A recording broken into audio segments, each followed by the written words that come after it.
Welcome, my friends and enemies. Glad you are here. We've got a solo video from me. I know, just you guys are just dying for these videos. I know I'm so entertaining. I'm so over the top, dramatic, and also you guys totally don't prefer Sage and Matt over to me. But that's beside the point.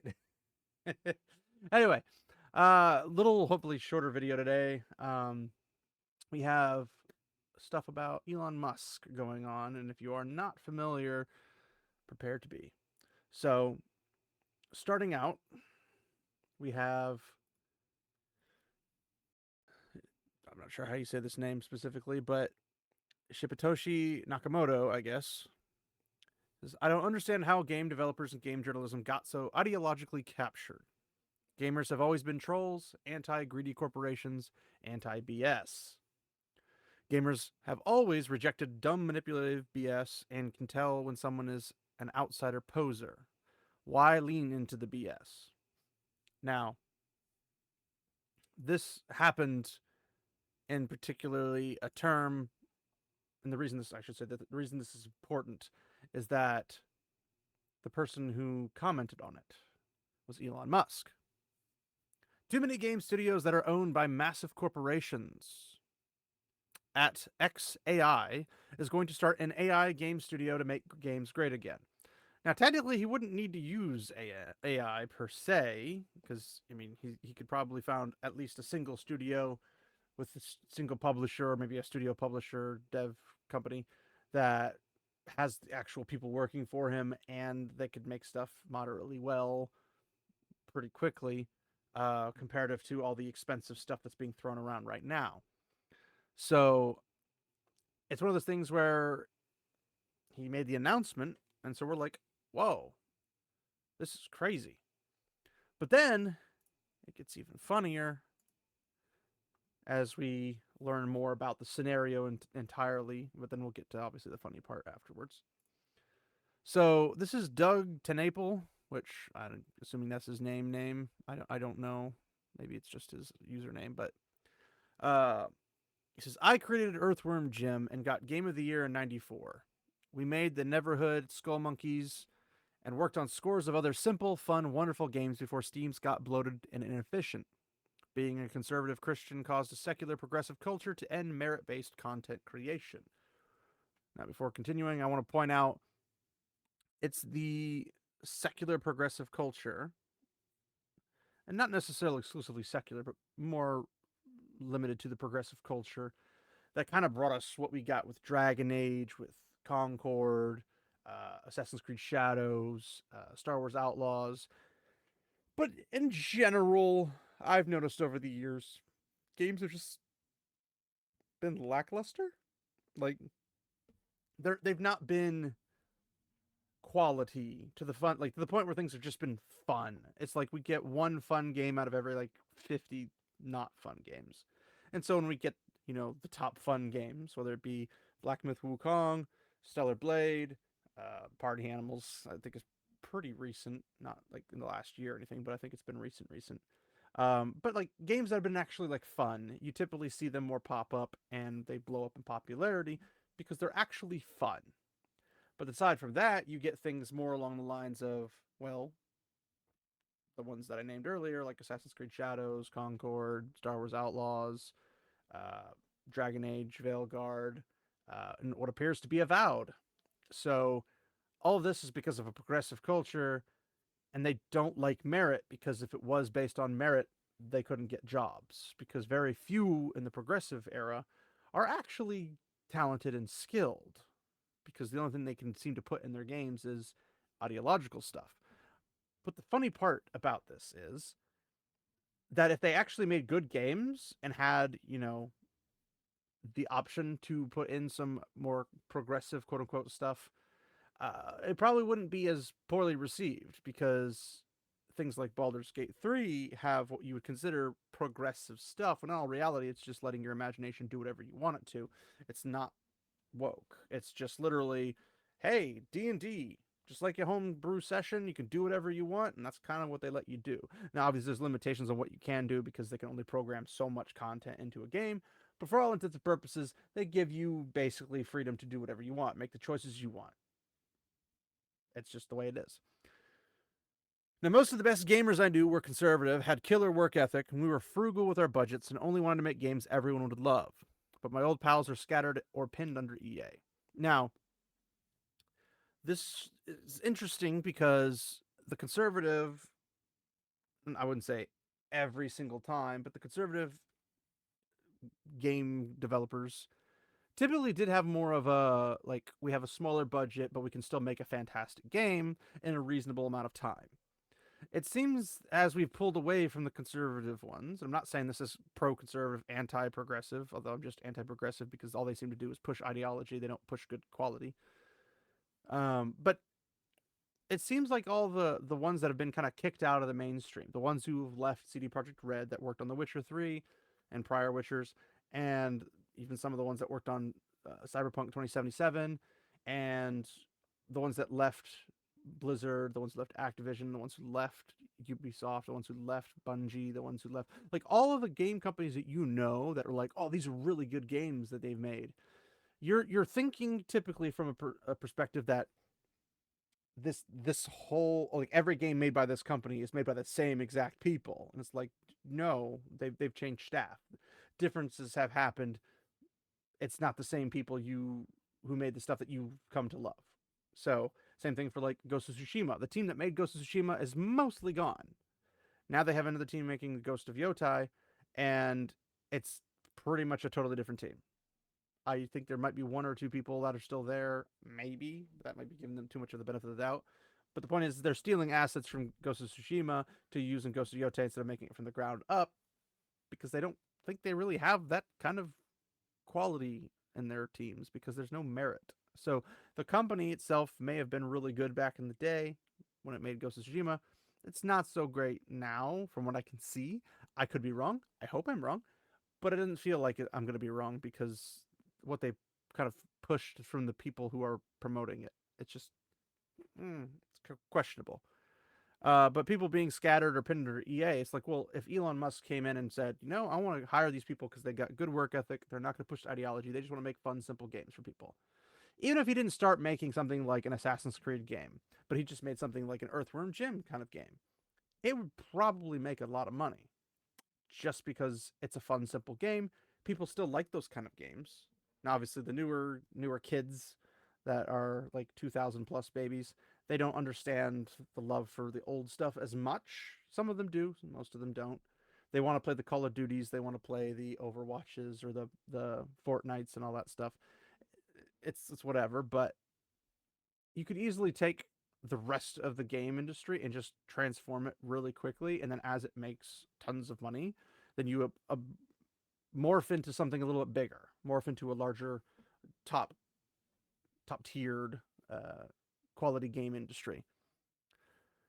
Even worse than the woke mind virus is the inefficiency of game creation, where the money doesn't make it on the screen. Small, lean teams could turn an entire industry around, which I agree with personally. Because one thing I've noticed in the few years I've lived, when you dump more money into something, does not inherently make it better. There's no industry where you just dump heaps of money into it and then it's actually just better because you dump money into it. Something might get better because you dump money into it, because you have the right people who are doing the right parts of their jobs, but it's never just because you dump money into it. And few industries, I can't really think of any off the top of my head, that are good just because you dump money into it. Like, marketing can't make a game good. Marketing can make a game appear good. But if people go buy it and are disappointed and return it en masse, and then basically if you have 100,000 people buy it and 100,000 people return it because they're unsatisfied because the marketing was really good but the game was really crap, it doesn't matter that you had 100,000 people buy it, because 100,000 people didn't keep it. So throwing money at stuff isn't going to make anything better if you don't make the proper moves. The proper moves are finding people who are small, lean teams, or people who are a killer work ethic. But that would mean you'd have to hire based off of merit, not off of progressive ideology. I don't think that Elon would make a per progressive ideology hirings, because he cleaned out all of that from X. But I mean, who knows? Maybe he will, maybe he won't. I think if he's trying to be as efficient and anti progressive woke ideology as he's wanting to be like make games great again kind of a thing, then he's probably not going to. He's probably going to hire good conservative people. Now, if he does that, he should hire all these smaller, more conservative, lean budget type game developers, and he could take them for like a year or two. I don't know how long it takes to make Earthworm Jim, but I imagine if you had the right team who knew what they were doing, you could make an Earthworm Jim, whatever they're up to now. I don't even know. I think they're on like 3, 4, or 5, something like that. Like maybe it's more. I haven't played Earthworm Jim since I was a kid, and I don't remember much about it. But basically, you could make whatever of those. It comes out, and all of a sudden, everybody goes nuts. Like, oh man, we have Earthworm Jim again, and people would be happy with that. But I don't know what his plans are. If he's going to make it specifically AI, I don't think that'll go over that well because AI, while it could potentially in the future have really, really, really good aiding in development of games, like making just the general meshes of the environment or something, or setting up a system where it can auto generate as you go instead of having everything predetermined ahead of time. You could make a fun adventure game where you just kind of go out from your base camp and just the world's different every time you go out, kind of a thing. Um, you could do that in the future. I don't think we're there yet with AI. But also, you have really good workers that will probably be pretty affordable comparative to anybody else they're doing now. Like, I think Ubisoft had like 18,000 people working on Assassin's Creed Shadows. Elon Musk needs like a very small percentage of that, and he can make like 50 different games, and they'd all do pretty well if they're made well. But he needs to have the right people working in the right positions. So that's something I found to be particularly interesting. But he also had this video that we're going to share. It's really annoying when video game gets interrupted by some DEI woke bullshit, and I'm like, Jesus, I was playing a video game here. Can you just leave the video games alone? You don't want to do things that damage art. So it breaks you out of the story. It's really annoying. And what he's referring to is the immersiveness of the world. Like, you're playing a Spider-Man game and you've got villains wreaking havoc all over the city, and all of a sudden you have to stop to help two gay guys get together for prom or something. Like, or you have to make Peter Parker feel bad because Mary Jane isn't as awesome as him, and he's very narcissistic because he's really not. And see, it's all his fault, and he has to apologize because that's why we showed up to Spider-Man. That's what? Like, no, that's not why we're there. We're there to defeat the bad guys who are doing harm to people. We're trying to be heroes. We're trying to enjoy flying through the sky and webs, hitting all these different buildings, jumping off of them, making do little flips and cool stuff, and then doing really fun combat. That's why we're here. But we're not getting that in most of our games anymore. And that's kind of become a bit of a downer, if I'm being honest. So then somebody else commented on Elon Musk talking about his studios. PC Gamer decides they're going to have something to say and say Elon Musk says too many game studios are owned by giant corporations. So his giant corporation is going to start a studio to make games great again, quote unquote. And his response was, who owns you? PC Gamer used to be great, but it turned into unreadable crap for several years. And I have to say, I admit, because I haven't seen anything from PC Gamer that has particularly drawn me in as of late. And I remember when PC Gamer actually like had, guides and fun little tidbits behind the scenes, or gave you the scoop on the newer games that are coming out, but they were like actually like cool information, not just useless mumbo jumbo. So that being said, there he's not wrong about PC Gamer. But then we move on to something else that happened. And so, okay. Hasbro. It's bit of a switch from, PC gamer and game companies and stuff, or video game companies. But Hasbro is having, I don't know, a meltdown, specifically Wizards, but um basically when they remade, I guess, the Dungeons and Dragons handbook, player handbook, and possibly the Dungeon Master and everything, they've basically gone on a little tirade about Gary Gygax, who's the one who, or one of the original creators, if not the original creator of Dungeons and Dragons, and is the reason that Dungeons and Dragons is as big as it is today. And we wouldn't have it if it wasn't for him. But apparently, the modern Wizards of the Coast, again, this points out to the whole concept of the studio that made everything that you like isn't the same studio necessarily as it was when they made the thing you like. Because, like, I liked Mech Warrior, the brand, growing up. It was the first PC Mech Warrior 2 was the first PC game I ever played, and I am in love with that game. It has a fire soundtrack. But I would not say that the company who owns the Mech Warrior brand right now has any love for people like me. I highly doubt that. They care about their own particulars and nothing about gamers like me who've grown up on that and the BattleTech people. So I would not put anything into Catalyst or Piranha Games or anything like that, because they're not the same companies that built the stuff to begin with. Because even if they were from the very beginning, the people that are in there have cycled out. So the ideas, the thought process, the methodology is entirely different from what they used to be to where they are now. So in this particular, they trashed Gary Gygax. Now they brag about baiting Elon Musk and Grums and tell you they're not worth listening to. We've been telling you for a while that Wizards D&D hates you. You need to start listening. Not another penny to WotC or Hasbro.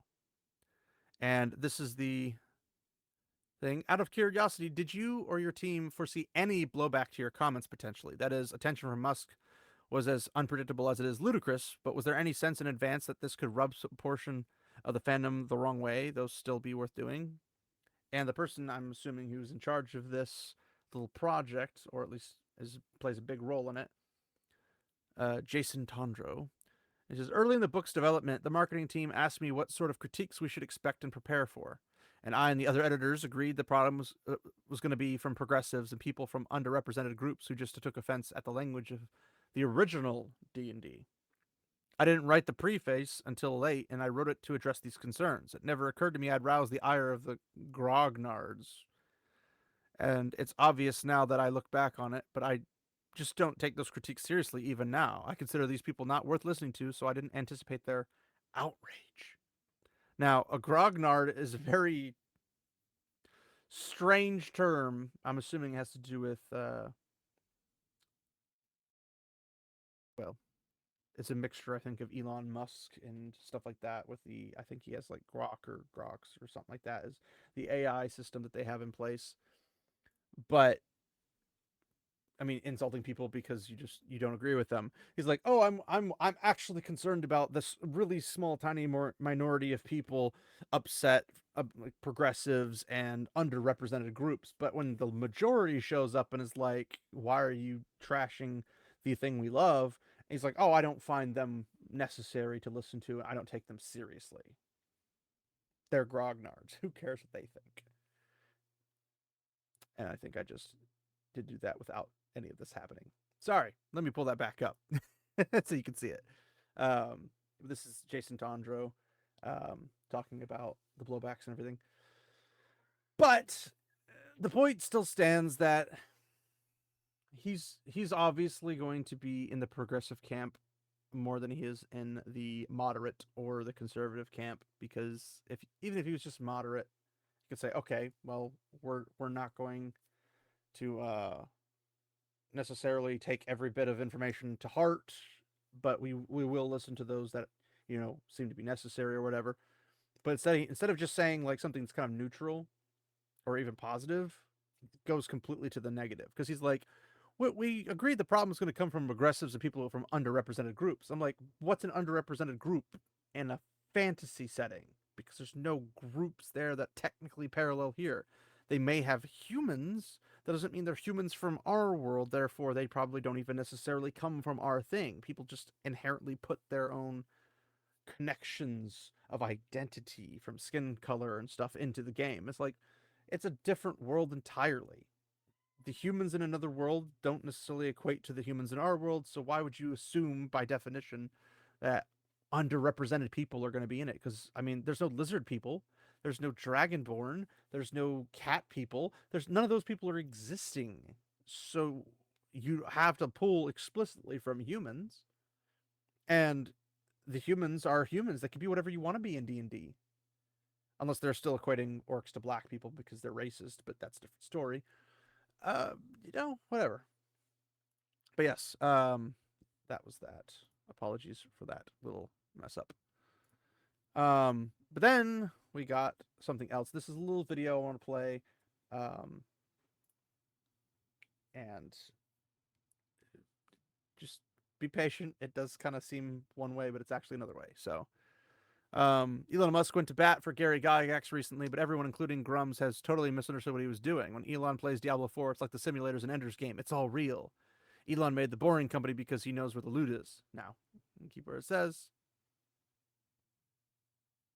The real reason that Wizards of the Coast is erasing Gary Gygax from the history of D&D is not what you think. They don't want you to know the truth of what Gary discovered, and they're desperately trying to stop Elon Musk from carrying on his legacy at any cost. Gary was originally an actuary, and after looking at the numbers, he knew something didn't add up. All these figures, all these numbers, dollars, cents, what does it all mean? He found that they were all leading back to bank accounts. But when Gygax went to the bank, all they had was paper. We know what money actually is. It's coins. So why didn't they have any? Obviously, he needed to dig deeper, which he literally did. What Gary discovered underground was so big that he knew people wouldn't believe him, and that the G-men were going to be onto him quick. And they were. The FBI actually had a file on Gary Gygax, and despite his incredible innate hoe-scaring prowess, even he felt the need to have a gun on him at all times and do a bunch of cocaine to never sleep in case the feds tried to snatch him up. This is why he wrote D&D. Is it starting to make sense now? We've all been told these half-truths, that gold comes from mines and that it's used in electronics. What's really being hidden is that D&D is unironically, literally true, and all of our hard currency is just waiting to be found underground. There are literally dungeons guarded by dragons, and for decades, the Fed has used special forces and CIA Black Ops teams to launch dungeon delves below the surface of the earth to get their trillions of dollars. Is it starting to make sense why Elon is so rich? The man founded a tunnel drilling company called The Boring Company, as if that's gonna throw us off the scent. Yeah, Elon, I get it. Nothing to see here, right? He knows where the loot is, don't you see? He's not simply playing Diablo 4 at night for fun or to relax. It's like the simulations in Ender's Game. It's all real, and he's literally slaying demons and stealing their money. And you idiots can't see this. Think about it. Haven't you ever found money on the ground before? What was it? It was coins, you dimwit! Ever tried using a metal detector before? What did you find when you dug up the ground? Old coins! Gygax wrote all of this down for us. The dungeons in the DMG, they're not just fantastic places for adventure games. They're literally schematics of real places that real wizards are using to bargain for dark powers. Is it any coincidence that underground is where Satan lives? Did you ever even think about that? The government wants you to get a job and just get paid in paper, instead of doing what the wealthiest man on earth is doing, which is marching into a hell dimension, killing the devil, and getting sacks of loot, while all us rubes sit in cubicles at work and behind cash registers for all eternity. They're laughing at you because you won't just pick up a book and read between the lines. Oh, Joe Rogan just coincidentally believes in dragons now? You really think that the Fear Factor guy got $200 million to do podcasts? This is a guy who routinely puts goat men in arm bars. He's friends with Elon. He believes that dragons are real because they are real, and he steals their gold. And WotC doesn't want you to know this because they don't want you to be a hero like Elon Musk. Is it really any mystery why orcs aren't evil anymore? We're just supposed to think that they're plucky adventurers when we have them on camera taking large sacks of gold out of the earth? You really think it's a coincidence that almost all missing persons cases are located near vast underground cave systems? It's orcs, you morons! Elon and Joe Rogan are sharing the truth. The WotC-fed narrative is crumbling. They're not just asking questions about it, they're actually doing something about it. The 2024 edition of D&D isn't just a woke whitewashing of history. It's way, way worse than that. It's a civilizational wealth transfer system designed to keep you out of the caves and away from the gold. And this is just the tip of the iceberg. Ever wonder why Elon is so obsessed with going to Mars? Oh, I'm sure that Martians being on the OD&D random encounter table has nothing to do with it. It's because there's much more loot on Mars. He knows the truth. He's trying to save civilization from the wage cage. And this is why we don't have any modern heroes anymore. No one is going into the caves to fight the demons, but you can. Go get an early edition of D&D, absorb what you have always known to be literally true, and go underground where the gold is. You want to fight Satan? Kick in the door and take his shit. And if you want to know more about what's down there, what's standing in your way and keeping you away from a life of wealth and glory, be sure to check out our new RPG book, Cults of Sahak. It's live on Kickstarter now. We've got evil cults to fight, new monsters that can literally drive you insane, and a full adventure set in the literal historical city of Avalok. It's all real. Oh, it's so good. So, oh man. So everybody, people were first initially commenting, be like, "Oh man, I can't believe they're saying all this stuff." And it's like, guys, it's they're trolling. They're literally trolling. It's literally a giant ad for their own game, but using real time events and stuff that's happening. And it was very well done. So good on you, Black Lodge Games. Good on you. Check out their Kickstarter wherever you can find it. So because of all the Gary Gygax thing and Elon Musk being kind of not happy with how that's behaving at the moment, we get this gem. Elon Musk is considering buying Hasbro to secure the rights to D&D. It shows Elon Musk going, how much is Hasbro? Now, some people think it's just a joke or whatever, and maybe it is. Leave plenty of room for understanding what the possible outcome might be. It's unlikely Elon Musk will buy Hasbro, because why would he when he could just buy Wizards of the Coast and change the stuff? Like, Hasbro makes toys, board games, all that kind of stuff, but notoriously toys are going down the drain. They're not being purchased at the levels they were back in like the 90s. They're not being purchased in terms of like, kids don't play with toys, they play with electronics, that kind of a thing. And that's been that way for a while now, but for whatever reason, people are just not privy to that information because they don't think about it or something. I don't know. But if he buys Wizards of the Coast, he gets not only Dungeons and Dragons, but he also gets Magic the Gathering. And those both really need to refix everything because they're both going off the deep end. Now, again, people who started them aren't the same people that are there. Gary Gygax started Dungeons and Dragons. He's not been there for a hot minute. Yeah, there's a reason things are going downhill. The slander, though, that they were throwing at Gary Gygax is one of those things that prompted Elon Musk to ask, how much is Hasbro? Now,